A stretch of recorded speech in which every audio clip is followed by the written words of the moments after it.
Ok, bon, bonjour. Aujourd'hui, déjà, je me présente, je suis Binta, je suis coach énergétique. J'aide les gens à améliorer leurs relations et à atteindre leurs objectifs et aussi à se rapprocher de ceux qui comptent vraiment pour eux et pour atteindre leurs rêves et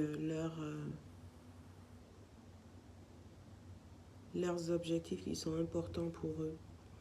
Donc aujourd'hui, je veux parler de la conversation qu'on peut avoir avec nos émotions, surtout nos émotions inconfortables. Il faut savoir que notre corps est un guide et tout ce qu'elle ressent, il y a une raison pour laquelle elle le ressent.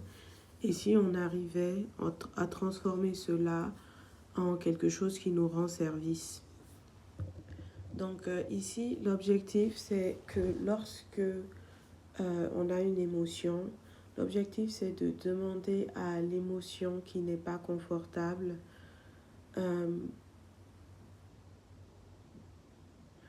est-ce que tu peux me guider? Guide-moi s'il te plaît. Donc, je fais cette vidéo pour partager comment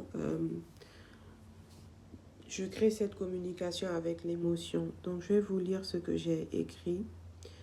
J'ai dit, s'il te plaît, guide-moi à être... comment on dit ça en français? Bon, je ne sais pas le dire en français, je vais le dire en anglais.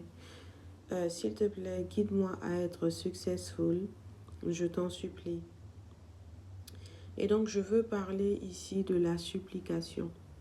Donc, quand on supplie Dieu ou une émotion, tu ne dois pas t'énerver et tu ne dois pas t'impatienter à supplier. Tu dois apprendre à supplier avec sérénité, patience, confiance,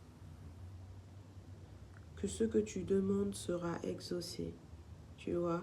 Mais moi, par exemple, dans le passé, je me suis retrouvée à supplier et à être impatiente et à m'énerver. Du coup, j'arrêtais de supplier. Alors que le but, c'est de pouvoir continuer à supplier. Donc, on peut aussi se poser la question, de quelle façon je peux supplier afin que je puisse continuer à supplier, afin que je ne me décourage pas à supplier. Parce que comme il y a un coach qui dit, l'échec, c'est pas parce que tu n'as pas réussi. L'échec, c'est quand tu ne réussis pas et que tu arrêtes d'essayer. Donc, apprends à supplier dans la sérénité, apprends à supplier dans la patience et la paix.